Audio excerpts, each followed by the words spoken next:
दरियाबाद में एक महिला को नग्न अवस्था में घुमाया गया। सबसे बड़ी बात यह है कि सर देश को हिलाने का काम किया। पुलिस के सामने बड़ी चुनौती ये थी कि वो मामला कहाँ है उसको ट्रेस करना। ये सर 1 सितंबर की बात थी। कोई एक वीडियो शाम के समय आता है जिसमें इसी महिला को नग्न करके परेड करेगी।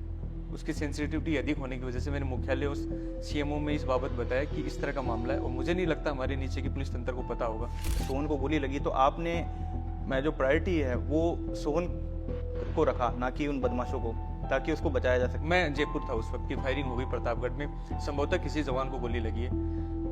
प्रतापगढ़ पूरा पहाड़ी इलाका है। जब आप शमशान घाट पहुंचे थे तो वहाँ आपको चाय ऑफर की गई थी एक पंडित के द्वारा। बेसिकली हमारी पूरी टीम पहुंची थी क्योंकि ये मर्डर हुआ था जयपुर के अंदर, तो बगरू में मर्डर हुआ। फिर जो संबंधित दाह संस्कार था उसमें लगभग हम अपनी पूरी टीम के साथ पहुंचे। जो मरने वाली जो महिला है उसकी आज तक पहचान नहीं हो सकी है, लेकिन जिसने उस अपराध को कारित किया था वो सभी आरोपी गिरफ्त में आ गए। करधनी में एक महिला की डेड बॉडी मिलती है जिसका चेहरा कटा हुआ था और सड़क के किनारे वो डेड बॉडी पाई जाती है।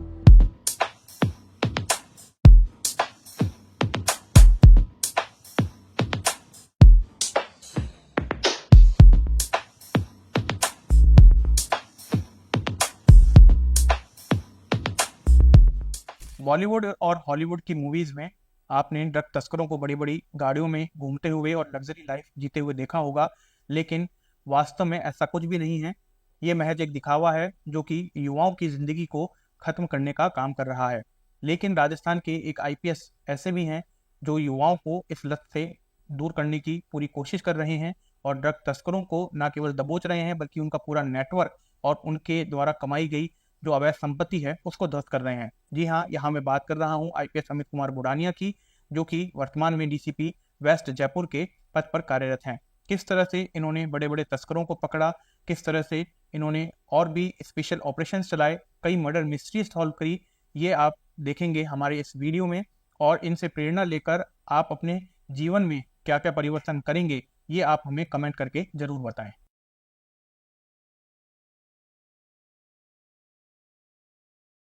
दिल से ब्रेव टीम आपका स्वागत करती है।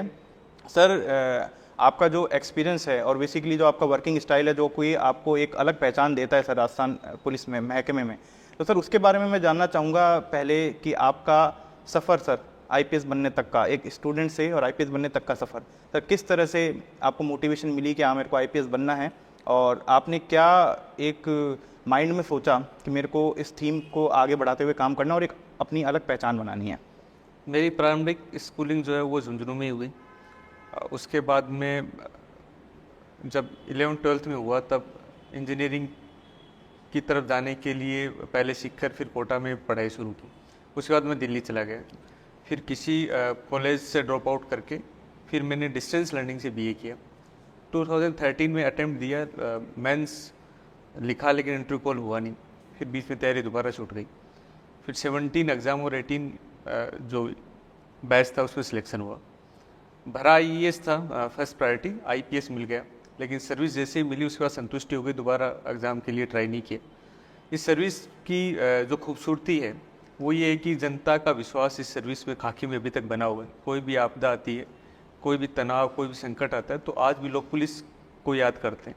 तो इस लिहाज से ये सर्विस अट्रैक्ट करती है सभी लोगों को। ऐसे में मुझे भी ये सर्विस में जब आने का अवसर मिला तो ये सर्विस को जारी रखने का फैसला किया। सर साथ ही हम बात करना चाहेंगे, आपने ऐसे कई काम किए जिसको बतौर एसओपी पूरे स्टेट के अंदर लागू किया गया। तो सर आपने जब उस चीज़ को एक पर्टिकुलर ज़िले में लागू किया तो क्या आपको सर ऐसा लगा कि ये एक ऐसी अच्छी चीज़ है जिसको पूरे राज्य में भी लागू किया जा सकता है? बहुत सारे ऐसे अपराध या समाज की ऐसी समस्याएं होती हैं जो थ्रू आउट कहीं भी हो, हम पुलिसिंग के सामने एक बड़ी चुनौती होती है। कहीं कहीं उनके छोटे छोटे मॉडल कहीं कहीं विकसित होते हैं कुछ केस स्टडीज़ के माध्यम से। अगर हम उनको सबको एक साथ जोड़ लें तो उससे काफ़ी सहजता रहती है पुलिसिंग को लेकर और लोगों की समस्याओं को समाधान के लेकर। तो कई सारी एसओपी जो साइबर फ्रॉड को लेकर है या गुमशुदा बच्चों को खोजने को लेकर है, इस तरह की एसओपी बनाई गई। फिर उस एसओपी को, चूँकि छोटा इलाका था, उसमें हम लोग उसका परीक्षण भी कर पाने में सफल रहे कि उस एसओपी का रिजल्ट कम समय में क्या आता है। तो बेहतर रिजल्ट होने की वजह से फिर वो मुख्यालय को भेजी गई, फिर वो स्टेट में भी लागू हुई। सर आपकी जो पासिंग आउट परेड हुई थी और वहाँ से आपका जो प्रोबेशन पीरियड रहा, सर इस दौरान आपने अपने मन में कोई ऐसा प्रण लिया हो कि मेरे को इस प्रण को सफल करना है, आगे बढ़ाना है, और उसी को लेके फिर आप सर आगे चले हो, एक विज़न सेट किया हो कि मेरे को एक अलग पहचान बनानी है सबसे हट के? एनपी की जो ट्रेनिंग होती है वो मोस्टली ऐसी ट्रेनिंग है जिसमें आउटडोर पे बड़ा फोकस रहता है, क्योंकि जो पुलिस लाइफ है आगे की उसका बहुत ज़्यादा फील्ड से वास्ता है कि आपको, और ख़ासकर जब तनाव होता है तो आपको फील्ड के अंदर ही रहना होता है। तो पासिंग आउट परेड के बाद में जब हम लोग प्रोबेशन के लिए, जब एसएचओ, उससे पासिंग आउट से इवन पहले जो 6 महीने का हमारा स्टेट में प्रोबेशन होता है, जिसमें अलग अलग ब्रांचेज के साथ में, एसपी ऑफिस के साथ में, कलेक्टर ऑफिस में या जुडिशरी के साथ में हमारा अटैचमेंट होता है, उसी क्रम में हमारा 3 महीने का एसएचओ का पीरियड भी होता है। तो जब राजस्थान में अटैचमेंट था तो पहला दिन बड़ा आकर्षक था।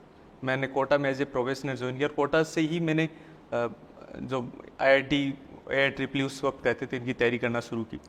तो मैंने गेस्ट हाउस में सामान रखा, उसके बाद कंट्रोल रूम से एक मैसेज आता है कि आप श्रीनाथपुरम स्टेडियम पहुंचिए, एसपी साहब का मैसेज है। हमारे एसपी साहब उस वक्त छुट्टी पे थे, उनके फादर की डेथ हुई थी, तो मुझे लग रहा था कि शायद साहब सर मिलेंगे नहीं वहाँ पर। तो वहाँ पर एक मर्डर हुआ था, हीनियस ऑफेंस, जिसको किसी गैंग ने कारित किया था। और जब मैं मौके पे पहुँचा तो पुलिस की बहुत सारी गाड़ियाँ थी, शाम का लगभग 7:30-8 बजे का वक्त था, तो सारी लाइट्स थी वो झिलमिला रही थी। मैं गाड़ी से उतरा, मेरे सामने एसपी साहब थे वर्दी के अंदर। तो मैंने अपना पहला सैल्यूट स्टेट के अंदर फील्ड में अपने एसपी को क्राइम सीन पे किया। तो वो एक अलग सी फीलिंग होती है पुलिस में। और मुझे लगता है कि मेरे को उस पहले दिन के बाद से पुलिस काफ़ी रोचक लगती है। जितने भी अपराध होते हैं वो इमोशंस के पीक पर होते हैं, तो हमें वो एक डार्क साइड ऑफ इमोशंस से पुलिस का वास्ता पड़ता है, और कहीं ना कहीं फिर पुलिस कार्यों में रुचि पैदा हो गई और वो जो कंटिन्यू रहा। सर जब आप बीकानेर में एडिशनल एसपी के पद पर कार्यरत थे तो सर वहाँ पे एक मोनालिसा मर्डर केस हुआ। सर 2 साल बाद उसकी एफआईआर दर्ज हुई मर्डर के, और आपने सर कैसे इसको ट्रेस किया, और आपको ऐसा क्यों लगा कि ये जो केस है ये मिसिंग का नहीं होकर कुछ और मिस्ट्री है, और फिर उस पर आपने काम किया और उसको ट्रेस भी किया? सर मोनालिसा एक लड़की थी जिसका किसी लड़के से कोई संबंध था। उसी क्रम में वो बगरू रहने आते हैं। जब वो उसके बाद में संदेहास्पद परिस्थितियों में गायब हो जाती है तो उनके घर वालों को लगा कि शायद या तो उसका मर्डर हो गया, वो गायब हो गई। तो उन्होंने मिसिंग पर्सन रिपोर्ट दर्ज कराई बगरू में भी, और उन्होंने कोशिश की बीकानेर में भी। घर वालों ने कई बार बयान बदले अपने, उस बयान बदलने की वजह से वो कभी ये पुलिस को पता नहीं चल पाया कि वास्तव में हुआ क्या। अंततः 2 साल बाद मुख्यालय में डीजीपी साहब के सामने उनका परिवार उपस्थित होता है और एक मर्डर की एफआईआर देता है। उसके बाद में अनुसंधान अधिकारी उसमें मुझे बनाया जाता है। उस एफआईआर की बड़ी चुनौती ये थी कि एफआईआर के खुद के अपने फैक्ट कई जगह उन्होंने एमपीआर में जब उनके घर वालों ने स्टेटमेंट दी उससे कई जगह कॉन्ट्रडिक्ट हो रहे थे। एफआईआर के कई ऐसे तथ्य थे जो आपस में एक दूसरे के साथ विरोधाभासी थे, और जो पूरी स्टोरी का अलाइन था वो एक साथ बैठ नहीं रहा था। तो ऐसे लग रहा था कि इस पूरे पक्ष में पता नहीं कितनी कहानियाँ, कितनी गुत्थियाँ सुलझेंगी। जब अनुसंधान करना शुरू किया तो जिसको आरोपी बनाया गया उसका पक्ष जाना गया, जो पीड़ित था उसका पक्ष जाना गया। तो ऐसे लगा कि एक सातिर अपराधी था जिसने कहानी रची और उस कहानी में सबको बरगलाने की कोशिश की, सबको झूठा विश्वास दिलाने की कोशिश की, जो कि पूरी कहानी झूठी थी। तो इस क्रम में फिर चूंकि 2 साल के बाद में हमारे पास में ना डेड बॉडी थी, तो अगर अनुसंधानिक साक्ष्यों की बात की जाए तो मर्डर जैसे संगीन अपराध में जो कॉर्पस डेलिक्टाई होती है कि अपराध का जो महत्वपूर्ण साक्ष्य है वो हमारे पास नहीं था। बहुत सारे टेक्निकल एविडेंसेस खत्म हो चुके थे, बहुत सारे ऐसे जो मौके के साक्ष्य हो सकते थे वो सब खत्म हो चुके थे। तो चुनौतियाँ बहुत थी, लेकिन एक अच्छी चीज़ ये थी कि टेक्निकल साक्ष्य हमारे पास बहुत मजबूत थे। जैसे मैं 2 साक्ष्यों की बात करूं, एक साक्ष्य था लड़की का फेसबुक अकाउंट। तो वो उस लड़की की जो फेसबुक अकाउंट था वो उसके नंबर से एसोसिएट था। ऐसी परिस्थितियों में हम उसकी नई सिम उसके फैमिली मेम्बर के नाम जारी करवा सकते हैं। तो हमने ऑफिशियली नई सिम उसके फैमिली मेम्बर के नाम जारी कराई, और ताकि OTP हम जनरेट करके फॉरगेट पासवर्ड में जाके उसका फेसबुक अकाउंट एक्सेस कर पाएँ, और वास्तव में क्या इनके बीच में तनाव रहा था, अगर फेसबुक से कोई तथ्य हमें मिल पाए तो प्राप्त कर पाएँ। इसको हमने ऑफिशियली अनुसंधान का विषय बनाया, और उसके इस तरह अकाउंट को हमने वापस एक्सेस करके वहाँ से भी साक्ष्य जुटाए। तो इस तरह पुलिस ने गहनता से टेक्निकल साक्ष्यों में भी अच्छे खासे साक्ष्य जुटाए। दूसरा हमारे सामने बड़ी चुनौती थी जैसे उसकी डेड बॉडी के विषय को लेकर कि उसका दाह संस्कार कर दिया गया जयपुर में, और यहाँ का कोई रिकॉर्ड हमें मिला नहीं, और उसका जो ऑफिशियली दाह संस्कार दिखाया गया वो दिखाया गया बीकानेर से, वहाँ से मृत्यु प्रमाण पत्र भी जारी हो गया। तो ये काफ़ी कॉन्ट्राडिक्टरी फैक्ट था।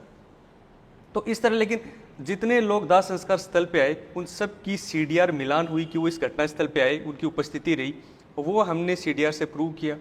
इस तरीके से टेक्निकल आधारों पर हम काफ़ी हद तक कामयाब रहे कि हम अपराध को प्रमाणित कर पाए कि इस तरह का अपराध हुआ और उसकी हत्या हुई है। सर, इस केस को सॉल्व करने के लिए आपको होम मिनिस्ट्री की तरफ से sir excellence for investigation award से भी नवाजा गया। सर, इसके साथ ही जो ये केस आपने सॉल्व किया तो आपने उस समय जो जयपुर कलेक्टर थे उनको एक लेटर लिखा और उसके चलते जो हेरिटेज नगर निगम है उनको अपने नियमों में भी बदलाव करना पड़ा। सर, वो किस तरह का जानना चाहूँगा। ये एक बड़ा विचित्र सा केस था जिसमें कोरोना समय में एक हत्या होती है, हत्या करने के बाद में सरकारी दाह संस्कार में किसी का दाह संस्कार कर दिया जाता है।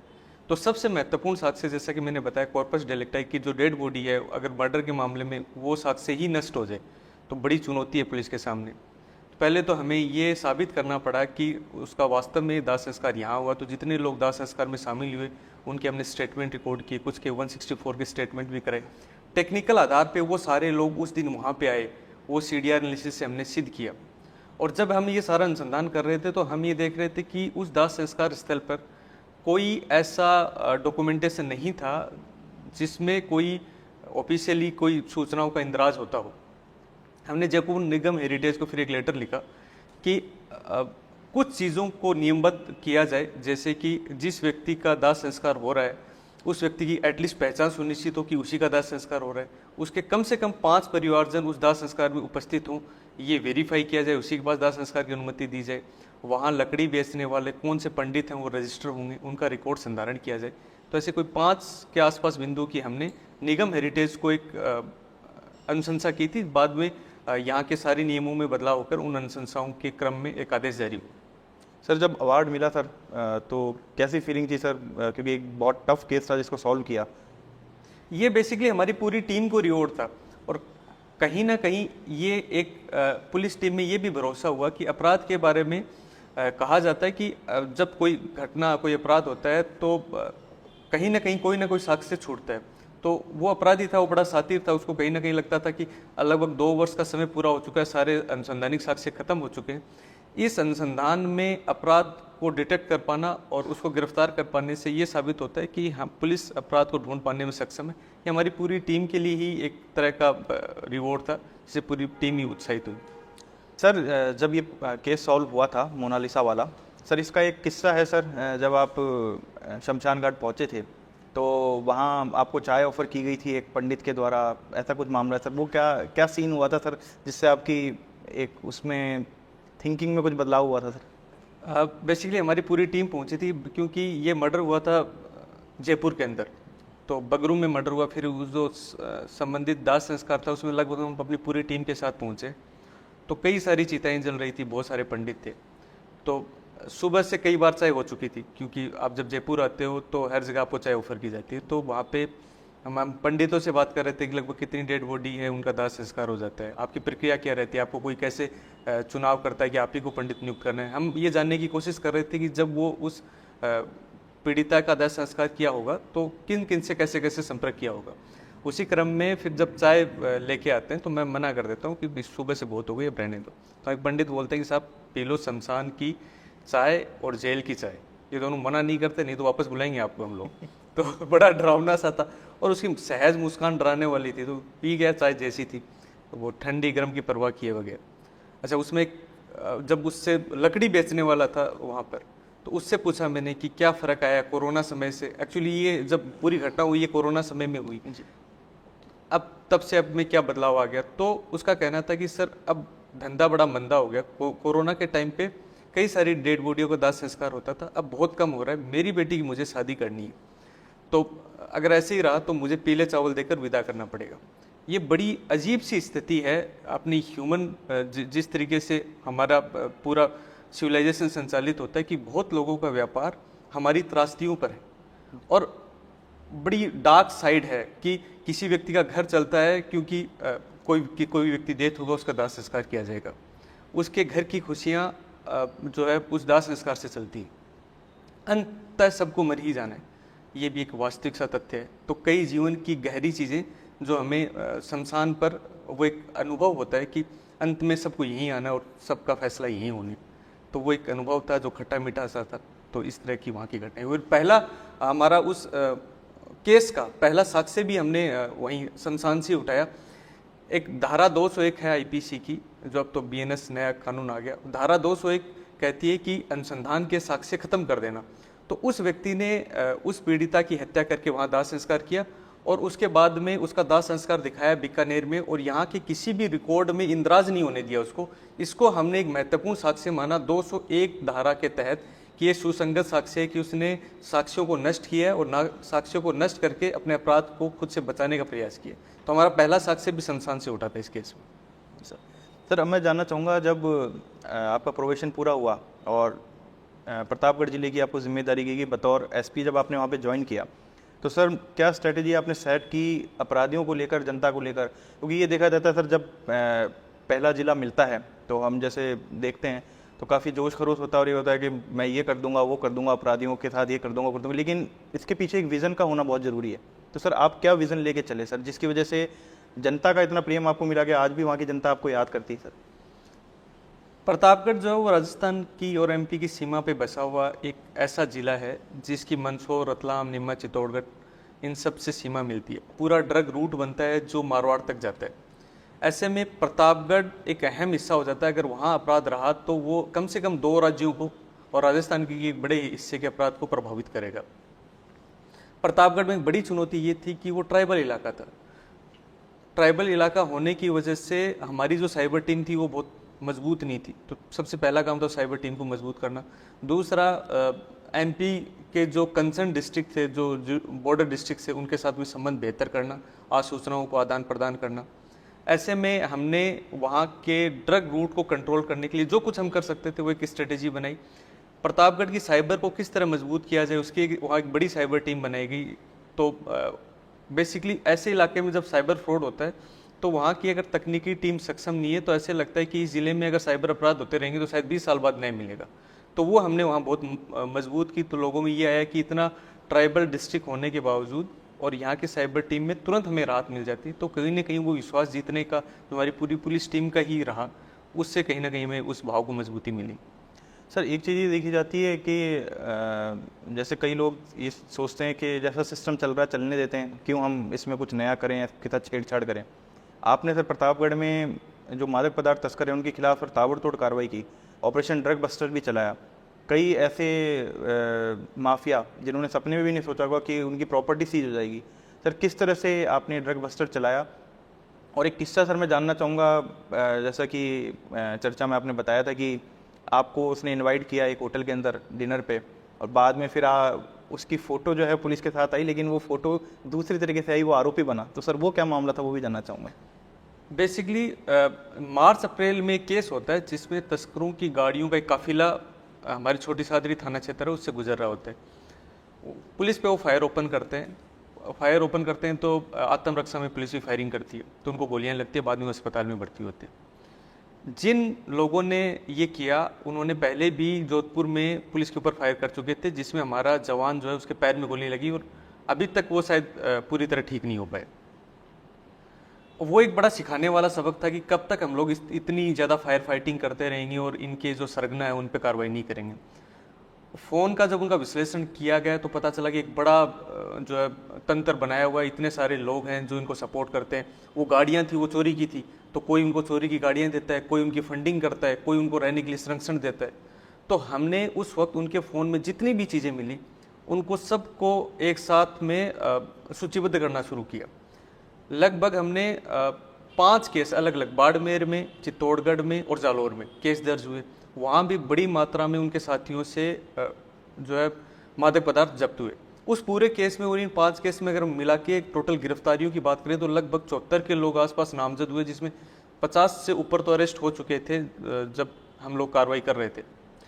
जब इनके बाकी साथी जैसे कमल राणा उस इलाके का एक सरगना था जो पूरे ड्रग रूट में एक बड़ा अहम हिस्सा रखता था, उसको अरेस्ट किया गया तो पता चला कि कई सारे लोग उसको शरण देने का काम करते हैं। एनडीपीएस एक ऐसा अपराध है जिसमें अगर कोई उनको ये जानते हुए कि वांछित अपराधी उनको शरण देता है तो 20 साल की सजा है।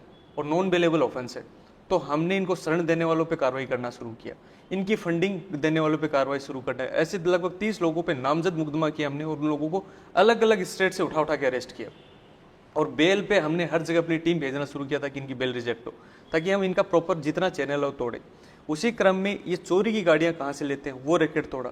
तो लगभग हमने कोशिश की कि हम इनकी फंडिंग को, इनके बैंक अकाउंट्स लगभग 50 अकाउंट्स हमने फ्रीज कराए। फिर हमने इनकी प्रॉपर्टी को चिन्हीकरण करके 68F एक NDPS की धारा है, जो अगर मादक पदार्थों से कोई धन कमाता है और पुलिस ये कहीं पहचान कर लेती है धन मादक पदार्थों से कमाया, तो उसकी फ्रीजिंग कर सकती है। तो वो हमने लगभग 30 करोड़ के आसपास, बाजार मूल्य के आसपास, हमने अलग अलग जगह पर राजस्थान, MP और राजस्थान के भी कई अन्य जिलों में इन माफियों की जो प्रॉपर्टी थी उसको फ्रीज कराना शुरू किया और उसको हमने फिर सफेमा जो कोर्ट है उससे अप्रूव भी कराया। इसी क्रम में 2 महत्वपूर्ण किस्से थे। एक कोई MP बॉर्डर पे एक होटल था वेलवेट इन, तो वहाँ कोई एक डिनर था जिसमें किन्हीं ने हमें इनवाइट किया। अब मैंने वहाँ मना भी किया कि साहब ये जो है होटल इसकी साख अच्छी नहीं है और ये हमें ऐसे इनपुट मिल रहे हैं कि होटल का शायद कोई मालिक है वो ड्रग व्यापार में लिप्त है। लेकिन उस इनविटेशन में जाना पड़ा। अब हम लोग, मैं, कलेक्टर साहब, बाकी हम लोग गए वहाँ पर। बाद में उसके जो वेटर वगैरह थे वो आए कि साहब हमें आपके साथ फ़ोटो खिंचानी है। अच्छा, मुझे ध्यान नहीं था, मैं तो किसी को जानता नहीं था वहाँ पे। मैंने कहा यार आपके होटल के मालिक को बताना, उसके बारे में हमें बार बार इनपुट मिल रहे हैं, कहीं ऐसा नहीं हो जाए उसकी कभी हमारे साथ फ़ोटो खिंच जाए। और उसके 15-20 दिन बाद एक केस होता है जिसमें मादक पदार्थों की बड़ी जो है खेप पकड़ी जाती है, उसमें वो नामजद होता है उसका, वो होटल जो है वो उसके बाद में उसको हमने फ्रीज कराया जो राजस्थान और MP के बॉर्डर पे था। एक ऐसा ही अन्य था, एक जगदीश करके वहाँ का तस्कर था जिसपे पहले के भी कई केस थे। उस दौरान CBN ने उसके यहाँ रेड की और बड़ी मात्रा में उसके यहाँ से मादक पदार्थों को जब्त किया गया। उसी क्रम में उससे हथियार भी जब्त हुआ, तो उसका एक मुकदमा हमारे यहाँ छोटी सादरी में जब्त हुआ। जब हम उसको बाद में प्रोडक्शन वारंट पे लेके आए, उसकी अंतरिम जमानत हुई कोर्ट से उसकी बेटी शादी में शामिल होने के लिए, तब उसने आवेदन किया हमारे यहाँ की गार्ड दी जाए, क्योंकि कोर्ट के ऑर्डर पे एक सोशल रिचुअल है जिसमें पुलिस को फ्री में गार्ड देनी पड़ती है। जो NDPS की धाराएं हैं उसमें पुलिस को सख्ती दी गई है कि हम अपनी पुलिस टीम लगा के किसी की भी मादक पदार्थों से कमाई हुई प्रॉपर्टी की जांच कर सकें। जो हमारी पुलिस गार्ड थी उसको इंस्ट्रक्ट किया गया कि आप इनके जितने भी रिश्तेदार आए उनसे बात करें, शादी में पूछे इसकी प्रॉपर्टी कहाँ है। तो उस गार्ड ने वहाँ पे सबसे बात की और वो कुछ लोग जो है वो बता भी देते हैं, समाज वाले, रिश्तेदार वाले, साहब यहाँ प्रॉपर्टी यहाँ इन्वेस्ट कर रखे। उसके बाद उसको वापस जेल दाखिला करा के उस शादी के बाद में हमने उसकी प्रॉपर्टी फ्रीज करा दी। तो उसका कहना भी था कि साहब जो है पुलिस को इस बात से बड़ी पीड़ा थी कि जो गार्ड इस तरह देनी पड़ी और उसकी वजह से जो है मेरी प्रॉपर्टी फ्रीज करा दी। और कहीं ना कहीं मैं इस बात से तो सहमत हूँ कि हमारी गार्ड का हमने इस जगह इस चीज़ का कि उसकी कहाँ कहाँ प्रॉपर्टी हैं, क्योंकि वो हमारे लिए एक अवसर था बेसिकली। जब इतने सारे रिश्तेदार, इतने सारे लोग, उन सारी शादी में बहुत सारे लोग हैं जो उसको चाहने वाले नहीं हैं, जो हमें निष्पक्ष तौर पे बता सकते हैं इसकी प्रॉपर्टियाँ कहाँ हैं, वो सारी सूचना दे देंगे और उसमें हम कामयाब भी हुए। बाद में प्रॉपर्टी फ्रीज भी कराई हमने उसकी। सर, ड्रग माफियाओं पे लगातार आपने एक्शन लिया, इसके साथ ही सर आपने न केवल ड्रग माफियाओं की कमर तोड़ी बल्कि राजस्थान और मध्य प्रदेश के ऐसे पुलिस अधिकारी और कर्मचारियों के चेहरे बेनकाब किए जो कि कहीं ना कहीं इस पूरे नेक्सस में मिले हुए थे। और आपकी एक रिपोर्ट पर मध्य प्रदेश पुलिस के भी जो पुलिसकर्मी हैं उनको सस्पेंड किया गया। तो सर वो किस तरह से कार्रवाई की, वो भी मैं जानना चाहूँगा सर। पूरा जो ड्रग रूट होता है वो एक्चुअली कई सारी चीज़ों से चलता है। उसके लिए गाड़ियाँ चाहिए, उसके लिए कोई फंडिंग करने वाला चाहिए, उसको कोई शरण देने वाला चाहिए, और कहीं ना कहीं ऐसे पुलिस वाले चाहिए जो उनके साथ कम से कम उठते बैठते तो हों। कितना सपोर्ट करते हैं ये अगेन जांच और अनुसंधान का विषय है, ताकि एक ओरा क्रिएट हो सके, उस ड्रग रूट को संचालित कर सकें। बहुत जगह उस जान पहचान से गाड़ियाँ क्रॉस हो जाती हैं, बहुत जगह मिली भगत वाली चीज़ें भी होती हैं, और वो हम तब तक कंट्रोल नहीं कर सकते जब इस पूरे नेक्सस को नहीं तोड़े। तो जैसा कि मैंने बताया कि हमने शरण देने वालों को, फंडिंग करने वालों पे, सब पे कार्रवाई करना शुरू की। इसी क्रम में जब हम लोग इस पे पड़ताल कर रहे थे तो बाड़मेर पुलिस के एक अधिकारी, एक कांस्टेबल, प्रतापगढ़ पुलिस के एक हेड कांस्टेबल, एक कांस्टेबल, और नीमच पुलिस के 6 ऐसे हेड कांस्टेबल थे जिनकी संदिग्ध भूमिका पाई गई, जिसके हमें टेक्निकल साक्ष्य भी मिले। क्योंकि नीमच वाला मसला दूसरे राज्य का था, तो हमने गोपनीय रिपोर्ट विद प्रॉपर एविडेंसेस वहाँ की पुलिस को भेजी। बाद में वो सारे लोग सस्पेंड हुए और उनके खिलाफ वहाँ पे इंक्वायरी आरंभ हुई। तो हमने उन लोगों पर भी भय कायम किया जो सरकारी तंत्र में रह के कहीं ना कहीं सपोर्ट करते हैं, ताकि ये पूरा नेटवर्क ध्वस्त हो, और जो कोई इनका सपोर्ट करेगा किसी भी तरीके से, हम उतनी ही ऊर्जा खर्च करेंगे उनका नुकसान करने में।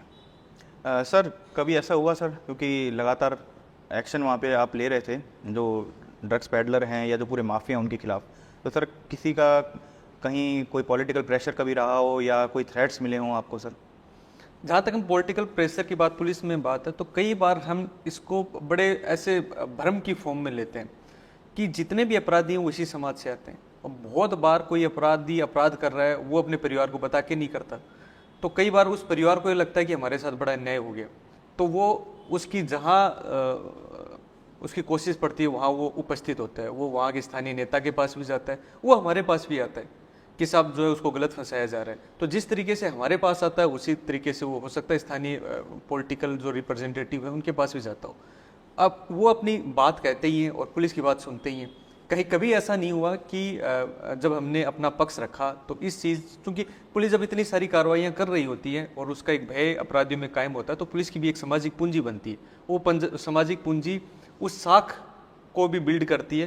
तो जनप्रतिनिधि भी समझते हैं कि पुलिस कोई गलत कार्रवाई नहीं कर रही। कोई व्यक्ति उनके पास में अपनी पीड़ा लेके जाता है तो वो हमें उनको कम्युनिकेट करनी होती है।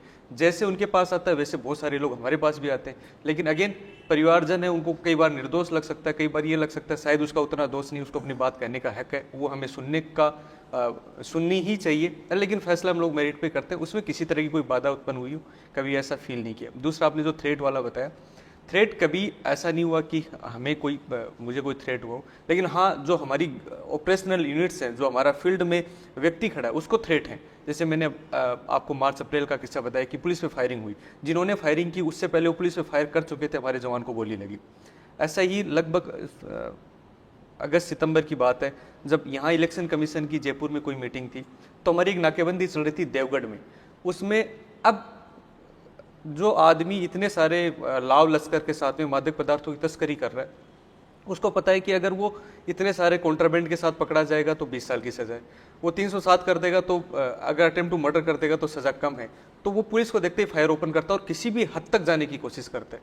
उन्होंने वहाँ पर देवगढ़ में नाकेबंदी चल रही थी, तो एक गाड़ी आती है और पुलिस की जितनी नाकेबंदी उसको ठोकर मारते हुए हमारे ऊपर फायर ओपन कर देती है। हमारे जवान को गोली लगी यहाँ पर गले में, जो गोली चीरती हुई कान तक चली गई। रात को हमें रस करना पड़ा उस जवान को बचाने के लिए, पहले प्रतापगढ़ फिर उदयपुर। अगले दिन उसका ऑपरेशन हुआ। अभी तक वो मेरी जब बात होती है उस जवान से, सोहन नाम था, कि साहब बारिश के मौसम में नम फील होता है पूरे इलाके में, उसकी उस वक्त घर वाले सगाई कर रहे थे। तो थ्रेट है जो मादक पदार्थों के जितने ड्रग रूट पे जितने लोग हमारे काम कर रहे हैं, कितने सारे राजस्थान में हम देखते हैं फायरिंग की घटनाएं हो रही हैं, पुलिस को देखते ही फायर ओपन करते हैं, क्योंकि सज़ा 307 में लगभग कम है और अगर कॉन्ट्राबैंड में पकड़े जाएंगे तो ज़्यादा। तो ऐसे में भारी रिस्क के अंदर और अपनी जान को जोखिम में डालकर पुलिस वाले ड्यूटी करते हैं, जितने भी ड्रग रूट में नाकाबंदी हो रहे हैं। तो कम से कम इन ड्रग माफियाओं से लड़ने में पुलिस की अपनी चुनौतियाँ हैं, जिसके अपने रिस्क है, जो रिस्क उठा के पुलिस आमजन की सुरक्षा भी करती है और इनसे लड़ती भी। सर आपने सोन वाला इंसिडेंस बताया, सर जब ऐसा चीज़ होती है, देखा जाए तो कोई फायरिंग होती है तो पूरी फोर्स कहीं ना कहीं बदमाश के पीछे हो जाती है, उसको पकड़ने में लगती है। सर जो ये इंसिडेंस हुआ सर, इसमें जिस तरह से सोहन को गोली लगी, तो आपने मैं जो प्रायोरिटी है वो सोहन को रखा, ना कि उन बदमाशों को, ताकि उसको बचाया जा सके। सर किस तरह से वो जो मैच अगर कहते हैं हम, जब एक क्रिटिकल कंडीशन होती है तो शुरुआत के जो 15 से 20 मिनट होते हैं उसी में एक कुछ ना कुछ ऐसा एक्शन लेना होता है ताकि जो पीड़ित है उसको बचाया जा सके। तो इसमें आपने किस तरह से कदम उठाया सर? जब ये फायरिंग हुई तब मुझे एक अधिकारी का फ़ोन आता है कि साहब इस तरह की फायरिंग, मैं जयपुर था उस वक्त, की फायरिंग हो गई प्रतापगढ़ में, संभवतः किसी जवान को गोली लगी है।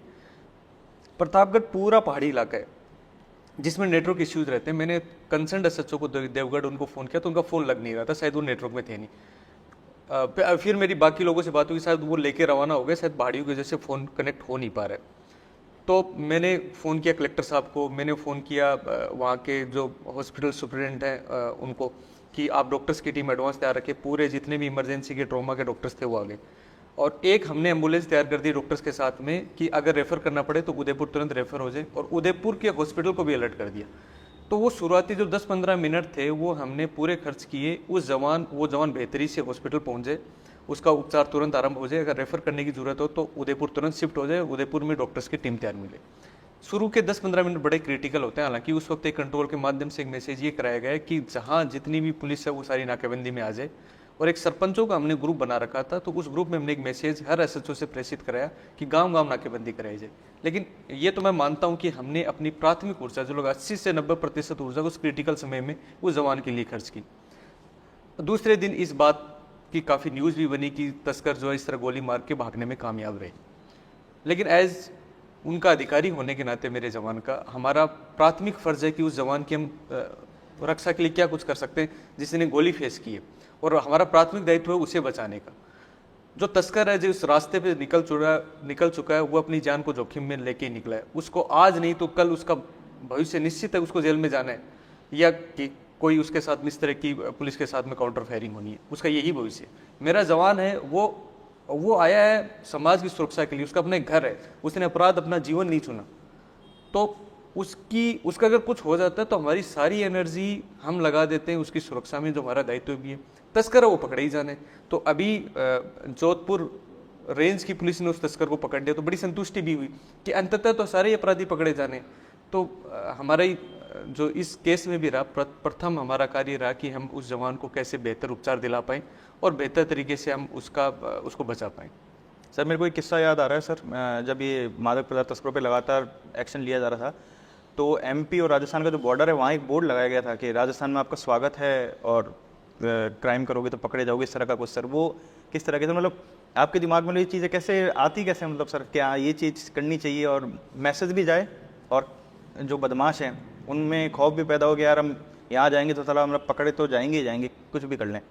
ये जो मैं होटल की बात कर रहा था, जिस होटल में जिसका मालिक अरेस्ट हुआ और उसका होटल हमने फ्रीज कराया, वो होटल था ही राजस्थान एमपी बॉर्डर पे। और वो जो रोड है वो है बेसिकली ड्रग रूट, जो राजस्थान और एमपी का एंट्री रूट है। और जब तक माल लेने के लिए जाते हैं तब एग्जिट रूट भी होता होगा। तो हो सकता है माल परिवहन रात में कर रहे हो, लेकिन बाकी समय तो दिन से वहाँ से तस्कर जा ही रहे होते हैं। तो ये होटल है, इतना अच्छा खासा होटल, वो उनको सबक दे कम से कम कि अगर गलती से पकड़े गए तो कम से कम ये काम हम पक्का करेंगे, आपकी प्रॉपर्टी फ्रीज पक्का करेंगे। तो उस बोर्ड पे लिखा गया था कि राजस्थान पुलिस आपका हार्दिक स्वागत करती है और नशे के व्यापार से बचे, नहीं तो आपकी प्रॉपर्टी फ्रीज हो सकती है। तो उसका कहीं ना कहीं हमारा मकसद था कम से कम तस्करों में हम ये भय कायम कर पाएँ कि अगर आप पकड़े गए तो केस भी लगेगा और प्रॉपर्टी जो आज तक कमाई वो सारी फ्रीज कराएंगे। सर जिस तरह से लगातार ताबड़तोड़ कार्रवाई की जा रही थी मादक पदार्थ तस्करों के खिलाफ, तो सर कभी कोई ऐसा मामला आपके सामने आया कि जो तस्कर है या तो उसने इस काम को ही छोड़ दिया या अपना रूट ही चेंज कर लिया, कि इस रास्ते जाएंगे तब तो पुलिस पकड़ेगी, कोई दूसरा रूट चुना जाए जिससे कि अपन निकल सकें? तस्कर भी पुलिस की कार्रवाइयों को तो देखता है निश्चित तौर पे, और क्योंकि एक ड्रग रूट है उसमें कई सारे जिले, कई सारे स्टेट और कई जगह का उनका एक आपराधिक तंत्र होता है जहाँ उनका व्यापार चलता है। तो कहीं और अगर उनको आर्थिक नुकसान ज़्यादा हो रहा है, जैसे कि हमने प्रॉपर्टी फ्रीज कराना, हमें लगा कि ये व्यापार कर क्यों रहे हैं, क्योंकि इनको पैसा कमाना है, तो क्यों ना एक व्यक्ति एक बार पकड़ा जाए तो उसके पिछले की 10 साल की जो कमाई है वो सारी खा जाएं हम। अगर वो खा जाएं तो कम से कम उसको ये रहेगा कि लागत बहुत ज़्यादा है, तो हम उसके जो कमाई है उससे लागत बढ़ा दें। हमने ये प्लान बनाया, तो कहीं ये कोशिश की कि कम से कम सरगनाओं में जो मुख्य व्यापार को संचालित कर रहे हैं, जो फील्ड में नहीं निकलते, फील्ड में पेडलर निकलते हैं, उनमें एक भय कायम किया जाए प्रॉपर्टी फ्रीजिंग का। तो उससे निश्चित तौर पे प्रतापगढ़ में तो अपराध कम हुए और हमारी लास्ट 3-4 महीने में रिकवरी बड़ी कम हो गई, क्योंकि रूट जो है वो कहीं ना कहीं चेंज हुआ होगा, संभवतः थोड़ा बहुत कुछ असर तो पड़ा होगा, मेरा ऐसा मानना है। सर अब बात करते हैं, सर आप नवाचार करने के लिए सर काफ़ी जाने जाते हैं राजस्थान पुलिस में, मतलब आप कुछ ना कुछ नया करते ही रहते हैं।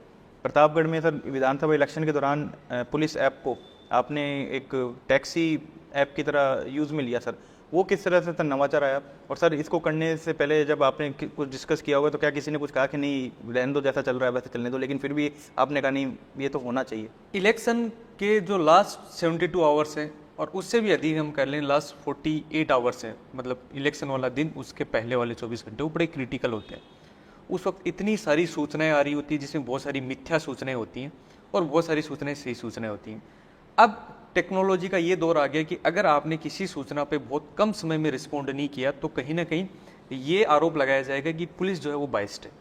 अब ये हो सकता है कि कहीं पुलिस बहुत नज़दीक हो तो बहुत जल्दी रिस्पॉन्ड कर दे, कहीं बहुत दूर हो तो बहुत टाइम लग जाए, लेकिन पुलिस की निष्पक्षता बनी रहे इसके लिए कोई तंत्र तो विकसित हो।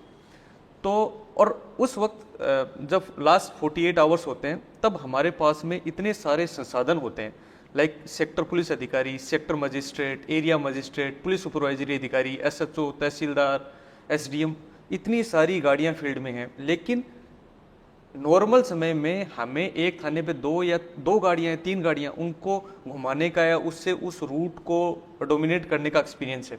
इतनी सारी गाड़ियां एक थाने में हो जाए जिसका एक्सपीरियंस पुलिस को हिस्टोरिकली नहीं है, क्योंकि 5 साल में तो हम ये करते ही नहीं है। तो ऐसे में उन इतने सारा जो हमारा प्रशासनिक और पुलिस तंत्र लगा हुआ है उसको इफेक्टिवली कैसे यूज़ कर पाएँ, इसका हमें अनुभव नहीं है। तो एक इसका तरीका ये है कि पुलिस का जो वायरलेस सिस्टम है, कंट्रोल रूम है, उसके माध्यम से हम संचालित किया जाए। जो ओला और उबेर का कॉन्सेप्ट है वो ये कॉन्सेप्ट है कि अगर कोई व्यक्ति कोई टैक्सी बुक कराता है तो उसके सबसे नियरेस्ट टैक्सी है वो उसके आसपास दिखाएंगे और वही रिपोर्ट करेंगी। ऐसा नहीं होगा कि मेरे से 20 किलोमीटर दूर की कोई टैक्सी बुक हो जाए। तो हमने क्या किया कि जितने भी पोलिंग स्टेशन हैं उनको ओला और उबर के मॉडल पे हमने उनको जियो मैपिंग की। जितने भी हमारे वाहन थे, भले सेक्टर पुलिस अधिकारी का वाहन हो, सेक्टर मजिस्ट्रेट का हो, एरिया मजिस्ट्रेट का हो, एसएचओ का हो, तहसीलदार का हो, एसडीएम को, उनको सबको मैपिंग की हमने उसी तरह गाड़ियां मान के।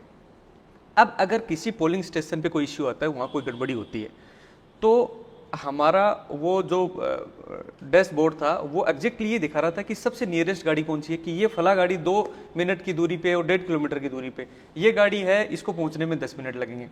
तो इस तरीके से हमारा रिस्पॉन्स टाइम एकदम कम हो गया कि हमने एक तो सारी गाड़ियों को फ़ोन नहीं किया कि अगर हमें लग रहा है कि सेक्टर पुलिस अधिकारी तो 1 मिनट की दूरी पे और सेक्टर मजिस्ट्रेट है और 7 मिनट की दूरी पे, तो हमने सेक्टर मजिस्ट्रेट को कॉल ही नहीं किया, एसएचओ को कॉल ही नहीं किया, सिर्फ सेक्टर पुलिस अधिकारी को रिपोर्ट करा दिया अगर वो समस्या उसी लेवल की है।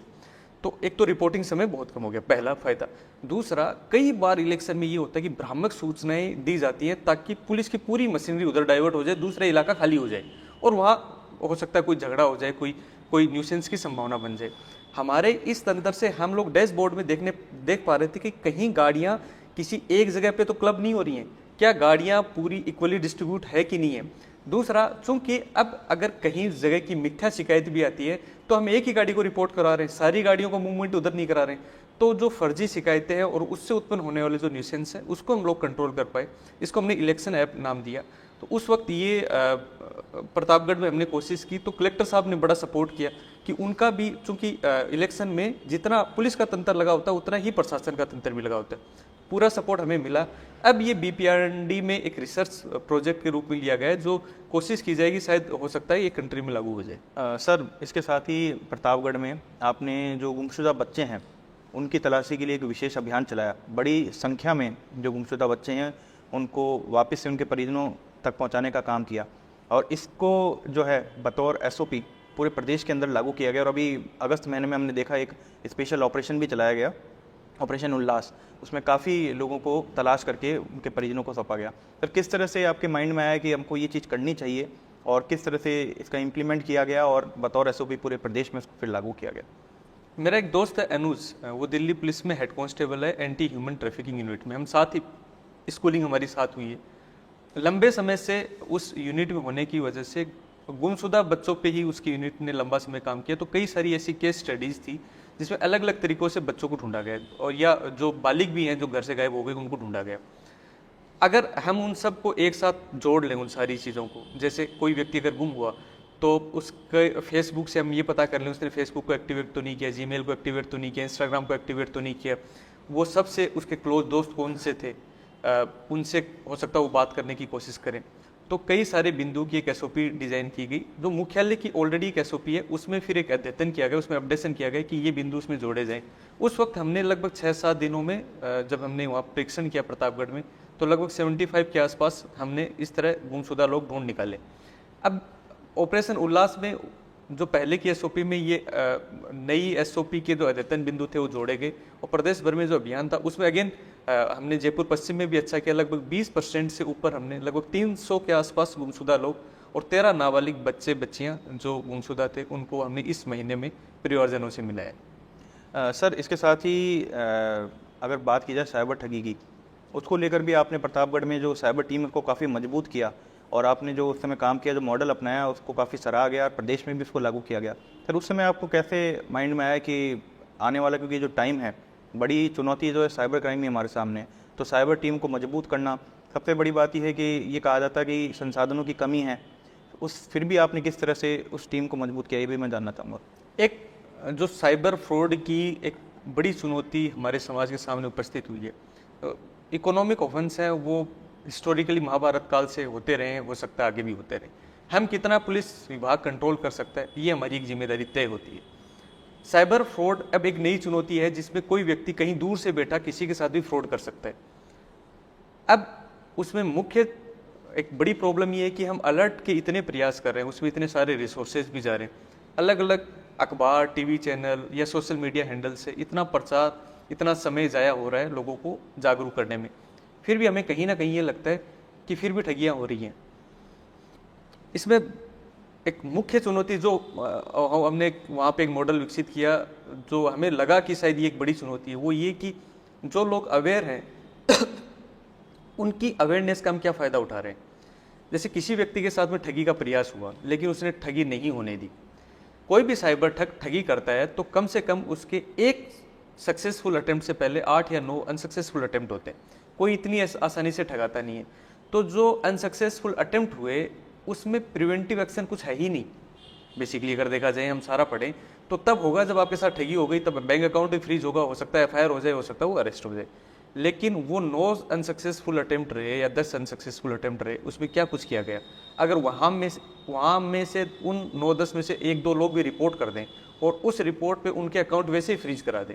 जैसे अगर हम साइबर ठगों, ये भी एक व्यापार है जिसमें उनके बैंक अकाउंट खुलवाने की अपनी लागत है, कोई फर्जी बैंक अकाउंट खुलवाते होंगे, सिम लेने की अपनी लागत है, कोई फर्जी इस तरह का फ़ोन खरीदने की जिसमें उनकी कोई सूचनाएं निहित नहीं है, उसकी एक लागत है। तो अगर एक गलत कॉल जाता है साइबर ठगी के लिए और वो व्यक्ति ठगी नहीं कराता है, उसका एक पोर्टल विकसित हो और उस पर हम उसकी सिम, फ़ोन, उसका अकाउंट, 3 चीज़ें फ्रीज करा दें, तो उसका फ़ायदा ये होता है कई बार उसके अकाउंट में से 5 लोगों से ठगी की है और छठे व्यक्ति ने हमें फ़ोन कर दिया, 5 लोग तब तक अलर्ट ही नहीं हुए और छठे ने फ़ोन कर दिया, उसके साथ अनसक्सेसफुल अटेम्प्ट रहा, तो उसकी अभी तक की कमाई हुई ठगी की अमाउंट को भी हमने जब्त करा दिया। तो हमने ये एक मॉडल बना के स्टेट को भेजा था, जिसको अभी स्टेट ने तो लागू कर दिया, जिसको पूरी तरह लागू करने के प्रयास किए जा रहे हैं। मुझे लगता है ये एक नया सुधार किया जाना चाहिए कि जो हमने एक पूंजी इकट्ठा की है, इतने सारे लोगों को अवेयर किया है, उन लोगों की जो सूचनाएं हैं उस पर कार्रवाई हो और उस पर साइबर ठगों का नुकसान होना शुरू। अब सर मैं आता हूँ दरियाबाद का एक ऐसा प्रकरण हुआ जिसने पूरे देश को मतलब हिलाने का काम किया। दरियाबाद में एक महिला को नग्न अवस्था में घुमाया गया। सबसे बड़ी बात यह है कि सर पुलिस के सामने बड़ी चुनौती ये थी कि वो मामला कहाँ है उसको ट्रेस करना, और आपके पास एक व्यक्ति का फ़ोन है जिसने भी कहा कि आपको कुछ उसने वीडियोस भेजे हैं, वो देखिए। सर किस तरह से आपने उसको पूरा ट्रेस किया, क्योंकि एक बड़ा सेंसिटिव मामला था, और किस तरह से सर उसको लाखों लोगों ने देख लिया, वीडियो वायरल हुआ, फिर आपने उन वीडियोज़ को हटवाया। एक बड़ा चैलेंज सर, क्योंकि अलग अलग चुनौतियाँ इस एक ही केस के अंदर थी। किस तरह से इसको पूरा आपने हैंडल किया सर? ये सर 1 सितंबर की बात थी। कोई एक वीडियो शाम के समय आता है जिसमें एक व्यक्ति मुझे फ़ोन करता है कि सर मैंने व्हाट्सएप पे आपको कोई वीडियोस भेजे, एक बार देखें। फिर मैंने वीडियोस देखे तो वीडियो काफ़ी संवेदनशील थे, जिसमें किसी महिला को नग्न करके परेड कराएगी। फिर वापस मेरी उससे बात हुई तो उसका कहना था कि संभवतः सर ये हमारे इलाके का वीडियो हो सकता है। वो जिसने फ़ोन किया वो जयपुर रहता था। क्योंकि मामला बड़ा संवेदनशील था, दिखने से ही वीडियो काफ़ी उसकी सेंसिटिविटी अधिक होने की वजह से मैंने मुख्यालय उस CMO में इस बाबत बताया कि इस तरह का मामला है, और मुझे नहीं लगता हमारे नीचे की पुलिस तंत्र को पता होगा, क्योंकि ऐसे वीडियो की सनसनीखेज वैल्यू इतनी ज़्यादा है। मुझे पता है कि ऐसा वीडियो नीचे दब नहीं सकता था। तो उसके बाद में मैंने लोकल SHO को तुरंत कॉल किया। मैं कलेक्टर साहब रवाना हुए तो उसको, वो अनभिज्ञ था तो उसको तुरंत रवाना किया गया। उस वक्त तक हमें एक मोटा एरिया तो ध्यान था कि संभवतः इस इलाके, एग्जैक्टली ये नहीं पता था एग्जैक्टली किस इलाके की घटना है, ना हमें ये पता था पीड़िता कौन है। तो उस संदिग्ध जगह पे हमने टीम रवाना की, और बड़ी प्रॉब्लम ये थी कि हम साइबर में प्रतापगढ़ बहुत मजबूत हो गया था, उसके बावजूद ये पता था कि वो पूरा इलाका नो नेटवर्क जोन है, जिसमें कहीं कोई इंटरनेट तो छोड़ो, मोबाइल नेटवर्क काम नहीं करता, बिजली है नहीं, अंधेरा हो चुका है। तो हमारी साइबर टीम कोई काम नहीं कर पाएगी, या उसकी बहुत ज़्यादा लिमिटेशन है। कम से कम पकड़ने में और उन लोगों को पहचान करने में हम लोग कामयाब नहीं हो पाएंगे इस टीम के भरोसे। उससे जस्ट पहले इलेक्शन के चलते कई सारे ट्रांसफ़र, लगभग 30 से 40% ट्रांसफ़र हो गए दरियावत थाने से। अलग सभी थानों में हुए ट्रांसफ़र, जो रूटीन ट्रांसफ़र इलेक्शन से पहले हम लोग करते हैं, जो लंबे समय से वहाँ लोग रुके हुए। तो बड़ी प्रॉब्लम ये थी कि वहाँ अनुभवी स्टाफ नहीं है। तो उस वक्त जब चले हम लोग तो एक मैसेज कंट्रोल के मार्फत किया गया कि जो भी लोग दरियावद थाने में कभी भी 2 साल या अधिक काम कर चुके हैं वो तुरंत दरियावद रिपोर्ट करें।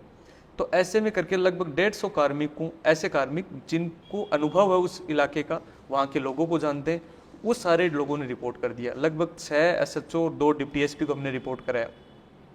जो छुट्टी पे गए हुए थे अधिकारी, उनकी छुट्टी रद्द करके उनको वापस बुलाए गए, ताकि हम अपनी पूरी जान झोंक दें रात को कि जो शुरू का कोई भी अपराध होने के या अपराध सामने आने का जो शुरू के 24 घंटे होते हैं वो पुलिस के लिए बड़े इंपॉर्टेंट होते हैं। उसमें अपराधी भी अलर्ट नहीं रहता और उसमें बाद में 24 घंटे के बाद भी हो जाता है कि कहीं ना कहीं मीडिया या कोई विरोध पुलिस का है, उस वजह से पुलिस की कार्य प्रणाली काफ़ी हैम्पर हो जाती है और जिससे अपराध को डिटेक्ट करने में, अपराधियों को खोजने में हमें समस्याएं सामना करना पड़ता है। तो हमारे लिए वो समय एक प्राइम समय था कि रात को ही ये घटना प्रकाश में आई और रात को हम पूरी जान झोंक दें।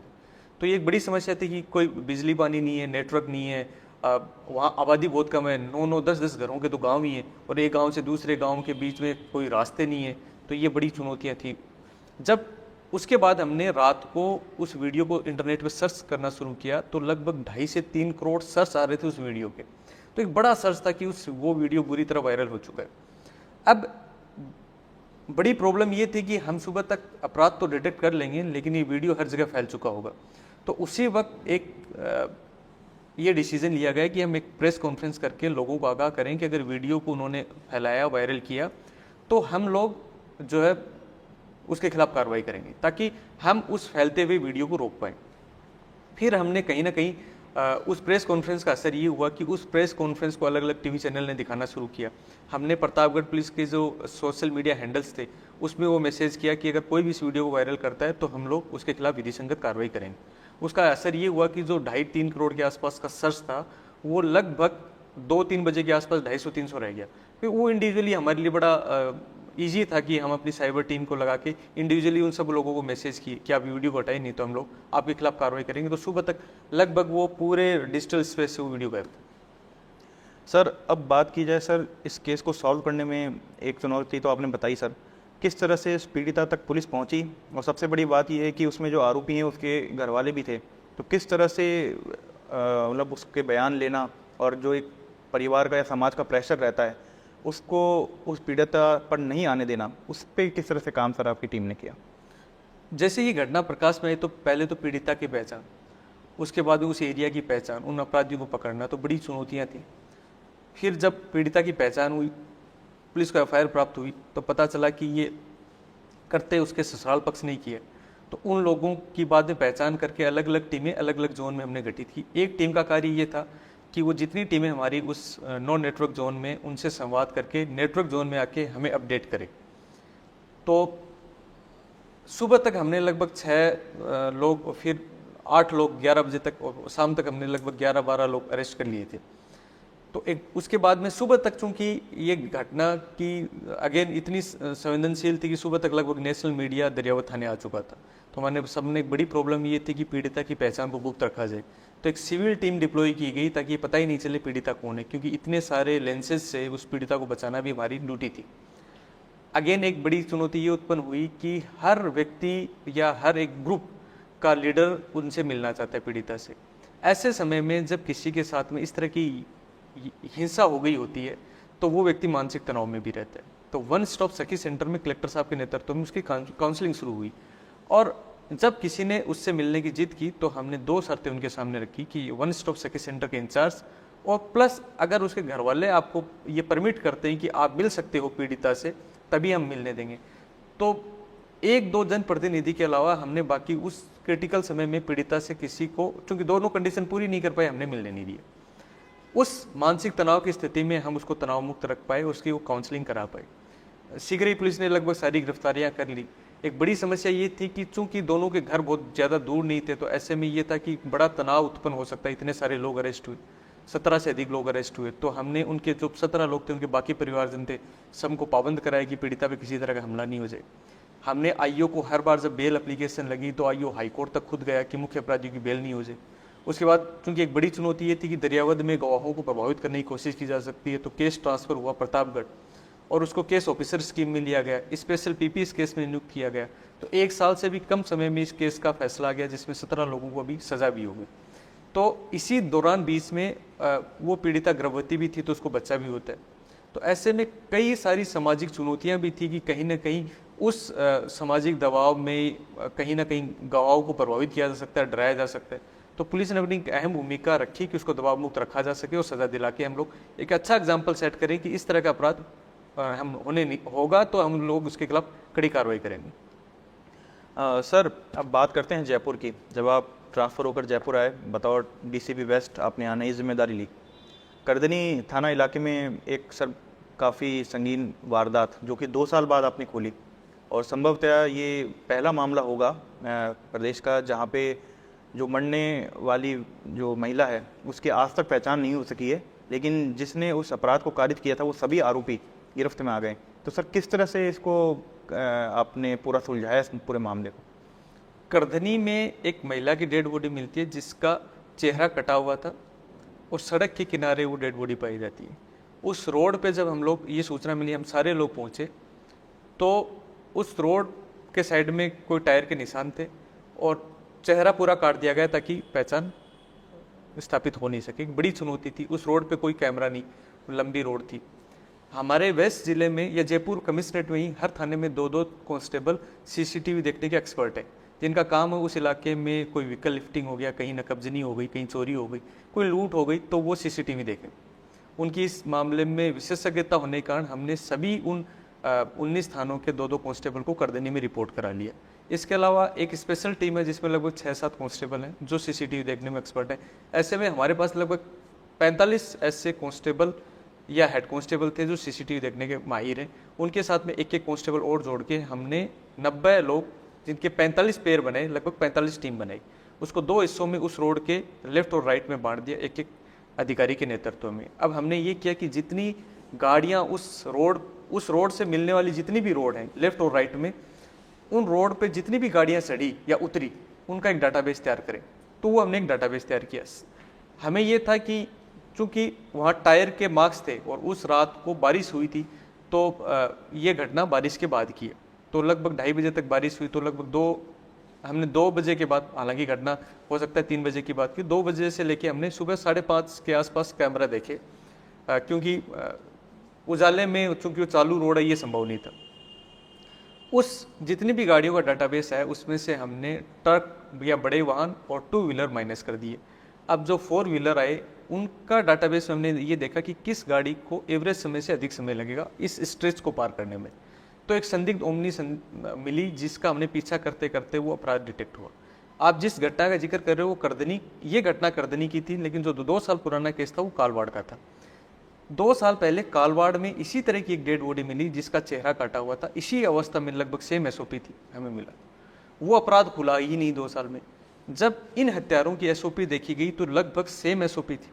जब इनसे ढंग से कड़ाई से पूछताछ हुई तो पता चला कि ये अपराध भी उन्होंने ही किया। जब उस पीड़िता, जो 2 साल पहले जो पीड़िता थी, उसके कपड़ों में मिले, चूंकि उस वक्त के साक्ष्य उसी वक्त फैसल में भिजवा दिए गए थे, इन मुलजिमों के हमने डीएनए लेके वहाँ भिजवाए तो वो डीएनए मैच हो गया कि इन अपराधियों की उस कालवाड़ घटना में वहाँ उपस्थिति रही है और ये मर्डर उन्होंने ही किया। ये फोरेंसिक से साबित हो गया। क्योंकि 2 साल पुरानी घटना थी और ये इन जो लोगों की जो अपराध करने का तरीका था, ये बेसिकली महिलाओं को देह व्यापार में धकेल कर और उससे जबरदस्ती संबंध बनाने का कार्य कारित कर रहे थे। महिला ने विरोध किया तो हत्या कर दी। वो महिलाएं, चूँकि ये महिला भी बंगाल की थी जो करदनी वाली थी, इसके भी परिजनों को ये पता नहीं था कि वो जयपुर है। तो संभवतः वो जो पीड़िता रही होगी वो भी कहाँ से आई होगी, घर वालों को पता भी होगा कि नहीं पता होगा, ये भी ज्ञात नहीं किया जा सके। हमने उस वक्त भी हर जगह उसकी फोटो, चूँकि हुलिया तो था ही नहीं, चेहरा काटा हुआ था, पूरी कोशिश पुलिस ने कर ली लेकिन पीड़िता की पहचान नहीं हो पाई। तो एक मूवी है तलाश, उसमें वो मूवी इसी परिदृश्य में उठाई गई है कि ऐसे लोग जिनकी पहचान स्थापित नहीं हो सकती या किसी वजह से वो देह व्यापार में आ गए, वो लोग जिनको समाज वैसे ही शंका की दृष्टि से देखता, उनके साथ अगर अपराध किसी ने कर दिया तो उस अपराध को खोलेगा कौन, उस अपराध को देखेगा कौन। ये भी ठीक ऐसा ही केस था जिसके साथ ऐसा अपराध हो जाता है। अपराधी हैं वो इस तरह के अपराध करने के आदतन है। तो वो अपराध पुलिस ने खोला। उस पीड़िता की हम लोग पहचान नहीं कर पाए लेकिन मुलजिम ज्ञात हैं जिनका फोरेंसिक साक्ष्य मैच हुआ है। हम इस केस को केस ऑफिसर स्कीम में लेकर पूरी कोशिश करेंगे कि उनको कड़ी सजा हो। सर अब बात करते हैं, हाल ही में आपने संगठित अपराध के खिलाफ भी एक बड़ा एक्शन लिया अजमेर हाई सिक्योरिटी जेल के अंदर से जो एक बड़ा नेक्सस चल रहा था एक्सटॉर्शन का, उसका पर्दाफाश किया और जो एक कुख्यात डकैत है जगन गुज्जर, उसकी भी गिरफ्तारी सर इस पूरे मामले में हुई। किस तरह से सर हम लोग देखते हैं, मूवीज़ में भी देखा जाता है कि जेल के अंदर से बैठ के जो बदमाश हैं वो फ़ोन से लोगों को धमकी देते हैं, डराते हैं, और इस तरह का केस आपने सर एक ट्रेस किया, क्या मामला था सर वो भी? क्योंकि राजधानी में प्रदेश के अन्य हिस्सों में कई ऐसे लोग एक्टिव हैं जो जेल से धमकी देकर एक्सटॉर्शन करते हैं, और जो एक्सटॉर्शन का पैसा वो कहीं ना कहीं वापस जेल भी पहुंचता है, वहाँ सुविधाएं मिलती हैं, फ़ोन मिलता है, तो वो एक पूरा साइकिल बनता है। हमने जेल के बाहर अपनी मानवीय आसूचना भी इकट्ठा करना शुरू की और तकनीकी आसूचना भी इकट्ठा करना शुरू की, और इस तरीके से हमारे जयपुर में 3 केस, हरमाड़ा में एक, चित्रकूट और वैशाली में 3 केस दर्ज हुए, जिसमें लगभग 45 के आसपास लोग अरेस्ट हुए हैं, जिन पे अगर हम मुकदमों की संख्या बात करें इन 45 लोगों पे तो 450 मुकदमे, जिसमें जेल में बंद कई अपराधियों को अब हमने गिरफ्तार किया है। जेल के 2 जेल प्रहरी भी अरेस्ट हुए हैं जो इनका सपोर्ट कर रहे थे, इनको सुविधाएं उपलब्ध करवा रहे थे, जिससे पूरा इनका गिरोह चल रहा था। अगेन, कोई भी आपराधिक गिरोह जब वो संगठित फॉर्म में आता है, जैसा कि हमने पहले ड्रग माफियाओं की भी बात की या ये बात करें, तो वो इसलिए चल पाता है कि एक बड़ा तंत्र विकसित हो जाता है। कोई तंत्र है जो उनको फाइनेंशियली सपोर्ट करता है, कोई तंत्र है उनको जेल में सपोर्ट करता है, कोई तंत्र है जो उनको पैसे उठा के वहाँ दे के आता है, कोई तंत्र है जो मौके पे जाके कहीं फायरिंग करके आएगा, कोई तंत्र है जो फ़ोन करके पैसे उगाने की बात करेगा। तो जब तक हम उस पूरे तंत्र पे एक साथ प्रहार नहीं करेंगे और एक साथ उनको कानून के दायरे में नहीं लेके आएंगे और सब पे प्रहार नहीं होगा पूरे तंत्र पे, तब तक इसकी कड़ियाँ कहीं ना कहीं बची रह जाती हैं। तो हम लगातार कोशिश कर रहे हैं कि पूरे तंत्र पे जिस तरह का ये संगठित होकर अपराध कर रहे हैं, हम संगठित तौर पे ही इन पे कड़ी कानूनी कार्रवाई करें। सर, ये देखा गया है सेक्सटॉर्शन के मामले भी काफ़ी बड़े हैं। अभी सबसे बड़ी बात यह है कि आपने 2 महिलाओं को गिरफ्तार किया जो कि लोगों को फंसा के उनसे पैसे ऐंठ रही थी, और लोग भी डर के मारे कि हमारी सामाजिक प्रतिष्ठा खराब नहीं हो, पैसे दे भी देते, फिर भी आपके पास पहुँचे और आपने इनको गिरफ्तार किया। और अब आपने बाकायदा ये निर्देश दिए हैं कि ऐसी महिलाएं जिन्होंने कई सारे मुकदमे दर्ज करा रखे हैं जो कि झूठे हैं, उनकी एक प्रोफाइल तैयार की जा रही है ताकि उनके ऊपर भी एक्शन लिया जा सके। सर, ये किस तरह के मामले हैं और लोगों को क्या सतर्कता इसमें बरतनी चाहिए? किसी भी संस्था के सामने, पुलिस संस्था के सामने एक गंभीर सवाल ये है कि किस तरह हम हमारे समाज में महिलाओं की गरिमाओं को सुरक्षित कर पाएँ और हम कानून का उपयोग उनकी सुरक्षा में इस्तेमाल कर पाएँ। महिलाओं की सुरक्षा के लिए हमारी प्रतिबद्धता सुनिश्चित है। महिला के साथ जो अपराध हैं उसमें सरकार की प्रतिबद्धता सुनिश्चित है और कड़ी सज़ा कानूनों के प्रावधानों में लिखी गई है। कई बार लेकिन ये देखने में आता है कि कहीं ना कहीं इन कानूनों का इस्तेमाल एक्सटॉर्शन के लिए, धमकाने के लिए, या इन कानूनों को ही व्यापार बना लिया गया। ऐसा अभी जैसे हमने 2 महिलाओं को अरेस्ट किया तो इनके द्वारा लगभग दर्जन भर रेप के मुकदमे अलग अलग थानों में दर्ज कराए गए। तो ये एक बड़ी चुनौती थी। जब ये अभी जो हाल में ही ये केस दर्ज हुआ वैशाली में जिसमें इस महिला को अरेस्ट किया गया, इसने लगभग दर्जन भर मुकदमे दर्ज करा रखे थे। किसी मामले में किसी व्यक्ति को धमकाना कि इस पे मुकदमा लग जाएगा, उसी चरण तक वसूली कर लेना, वहाँ तक वसूली नहीं हुई तो पुलिस में एक एप्लीकेशन दे देना, उसके बाद वसूली कर लेना, उससे भी वसूली नहीं हुई तो एक एफआईआर दे देना। उस एफआईआर में अगर एफआईआर भी लगती है, पुलिस उसमें अपराध नहीं भी मानती है, लेकिन उस पूरे चरण में उस व्यक्ति का या उसके परिवार का जिसके ऊपर ये झूठी शिकायत की गई, उसका कितना मानसिक शोषण होता है इसका अंदाज़ा लगाना बड़ा मुश्किल है, लेकिन बड़ा शोषण होता है उनका। ऐसे लोग, ऐसी महिलाएं कुछ आ गई हैं जिन्होंने इन कानूनों का दुरुपयोग उस हद तक कर लिया जहां पर ये खतरा उत्पन्न हो गया कि कहीं ना कहीं इन कानूनों का इस्तेमाल हो रहा है एक्सटॉर्शन के लिए। तो हमने ऐसी 2 महिलाओं पे कार्रवाई की जिन्होंने बड़ी संख्या में मुकदमे कराए, जिन मुकदमों की प्रकृति झूठी है, जिन्होंने इन मुकदमों का इस्तेमाल किया एक्सटॉर्शन के लिए। जब वेस्ट जिले में हमने आंकड़े इकट्ठा कराना शुरू किए तो लगभग ऐसी 19 महिलाएं मिली जिन्होंने 2 या अधिक थानों में ऐसे मुकदमे करवा रखे हैं। उनकी हम प्रोफाइलिंग करवा रहे हैं कि कैसे 2 या अधिक मुकदमे हैं जिसमें अलग अलग लोगों पे कराए गए, 376 के, 354 के।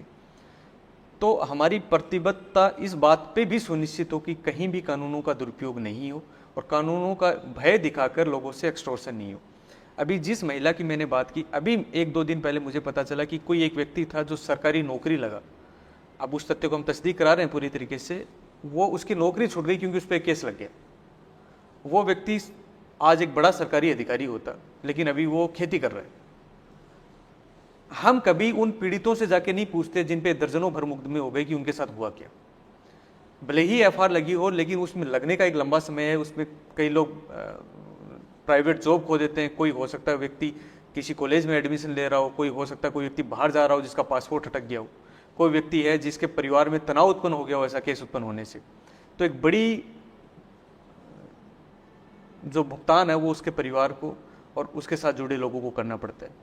तो कहीं ना कहीं हमने कोशिश की है कि हम इनकी प्रोफाइलिंग करें और इन प्रोफाइलिंग करके हम इस कम से कम व्यापार को रोकें जिसमें संगठित तौर पे इस तरह का दिमाग लगा के लोगों से वसूली करने के प्रयास किए जा रहे हैं। सर एक सवाल मैं आपसे पूछना चाहूँगा राजस्थान पुलिस के अपग्रेडेशन को लेकर। सर कितनी अपग्रेड राजस्थान पुलिस हुई है पहले की तुलना में, और कौन कौन से हथियार, सर क्या नए हथियार हैं तो उनको चलाने के लिए फोर्स है वो कितनी ट्रेंड है, और कौन कौन से ऐसे हथियार हैं जिनको इस्तेमाल पुलिस जो है कर रही है? पुलिस उतनी अपने आप को अपग्रेड करती है जैसी उसके सामने सामाजिक चुनौतियाँ उत्पन्न होती हैं।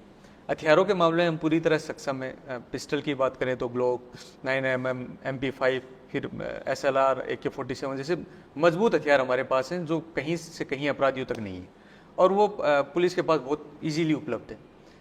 तो हथियारों के मामले में कहीं भी पुलिस अत्याधुनिक तौर पे उनसे कहीं अधिक हम लोग अपराधी जो सोच भी सकता है उससे ज़्यादा हम लोग सक्षम है। जो नई चुनौती उत्पन्न हुई है वो साइबर को लेकर उत्पन्न हुई है कि बहुत सारे ऐसे लोग जो अच्छे पढ़े लिखे हैं और वो उन्होंने अपराध को अपना व्यवसाय बना लिया है, और उस व्यवसाय से वो साइबर चुनौती पुलिस के सामने उत्पन्न कर रहे हैं। वो एक नई चुनौती ज़रूर है जिसमें हम लोग लगातार कोशिश कर रहे हैं कि उसमें लगातार अपग्रेड होकर हम अपने कांस्टेबल से लेकर अधिकारियों तक लगातार प्रशिक्षित करके उस व्यापार जो इस तरह साइबर फ्रॉड किया जा रहा है उससे हम लोग मजबूती से लड़ें। आजकल का जो यूथ है सर, ये देखा जाता है कि जो ये बदमाश हैं उनसे कहीं ना कहीं प्रेरित होकर उस ट्रैक पे जाने की कोशिश करता है कि मेरे को भी नाम मिलेगा, फेम मिलेगा, पैसा मिलेगा, और जो उसका मेन ट्रैक है उससे भटक जाता है। तो सर क्या लक्ष्य जो है वो यूथ को अपने माइंड में सेट करके चलना चाहिए और अपराध की राह पे वो ना जाए, इसके लिए क्या प्रयास उसको करने चाहिए? मेरा मानना है कि अभी जैसे राखी के टाइम पे कुछ युवाओं ने कुछ टीवी चैनल के माध्यम से जो युवा फंस गए जेल के अंदर उनको उनकी बहनें राखी बांधने गई, वो एक मैंने कई टीवी चैनल पे वो परिदृश्य देखा। तो परिवारजनों के साथ साथ कॉलेजों को भी, स्टूडेंट्स को भी ले जाना चाहिए वहाँ पे कि जो परिवार जेल के बाहर किसी त्यौहार के दिन खड़ा है अपने परिवारजन से मिलने के लिए, उस परिवारजन की आफत क्या है। हम जब थाने में अपराधियों के खिलाफ कार्रवाई करते हैं तो एक तरफ थाने के अंदर एक अपराधी जिससे कई बार रत्ती भर भी इस चीज़ की गिल्ट नहीं कि उसने अपराध कर दिया, एक तरफ उसका परिवार है जो थाने के बाहर बैठा है कि किसी तरह मुलाकात हो जाए, किसी तरह इसका कुछ बचाव हो जाए। तो थाना की जो दीवार है वो दो धुरियों को बांटती है। एक तरफ है इमोशंस का पीक, वो भी कौन से इमोशंस जो नेगेटिव हैं, जहाँ उन ईर्ष्या हो गई, जेलसी हो गई, रंजिश हो गई जिसपे किसी आदमी ने अपराध कर दिया। एक तरफ है वो परिवार जो भुगतान कर रहा है, जो थाने की उस चार दीवारी के बाहर है, जो कोशिश कर रहा है कि ये कैसे हो गया। तो हमारे युवाओं को ये देखना चाहिए कि जो बाहर खड़ा है, बेसिकली कई बार हमें लगता है कि किसी व्यक्ति को हमने जेल में बंद कर दिया तो उसको सज़ा मिल गई। वास्तव में जब एक व्यक्ति जेल के अंदर बंद होता है तो सज़ा उससे ज़्यादा उसका परिवार भुगत रहा होता है। वो व्यक्ति कहीं ना कहीं मुझे लगता है मानसिक रूप से वो अपराधियों के बीच में वो सहज भी फील कर रहा होगा, लेकिन उसका परिवार आम लोगों के बीच में है जो दिन ब दिन के ताने सुनता है। उस परिवार की पीड़ा कहीं अधिक ज़्यादा होती है। तो मुझे लगता है हमारे युवाओं को वो पीड़ा, उन परिवारों की पीड़ा युवाओं तक पहुँचे, वहाँ की स्कूल कॉलेज दिखाएं कि एक परिवार पे क्या बीतती है जब कोई युवा ऐसा रास्ता, जो रास्ता अपराध का रास्ता है, वो छोड़कर इस रास्ते पे जाएगा तो कहाँ उसका परिवार दर दर भटकेगा। तो मुझे लगता है इन सब चीज़ों को छोड़ के हमें वो रास्ता अपनाना चाहिए जहाँ हम अपने परिवार के साथ शांति से रह सकें, परिवार को सहजता दे पाएँ, इस ओर हमें जाना चाहिए। अमित सर बहुत बहुत धन्यवाद अपना कीमती समय हमको देने के लिए। और मैं मानता हूं सर आपसे प्रेरणा लेके जो युवा है वो जिस लक्ष्य को हासिल करना चाहते हैं उस लक्ष्य को हासिल करेंगे, और आपसे बहुत कुछ सीखने को सर हमें भी मिला, और जो इस वीडियो को हमारा जो ये पॉडकास्ट देखेंगे वो भी आपसे बहुत कुछ सीखेंगे। सर पूरी दिल से ब्रेव टीम आपके जज्बे को सर सैल्यूट करती है। Thank you so much sir. तो दिल से ब्रेव ऐसे ही अन्य प्रेरणा देने वाले लोगों को देखने के लिए और उनके वीडियो देखने के लिए हमारे चैनल को सब्सक्राइब करें, लाइक करें, कमेंट करें और वीडियो को शेयर करें, और सबसे पहले नोटिफिकेशन पाने के लिए बेल आइकन को दबाएं। फिलहाल दीजिए दिल से ब्रेव टीम को इजाज़त, जल्द मिलेंगे कुछ नए प्रेरणा देने वाले लोगों के पॉडकास्ट के साथ। जय हिंद, जय भारत।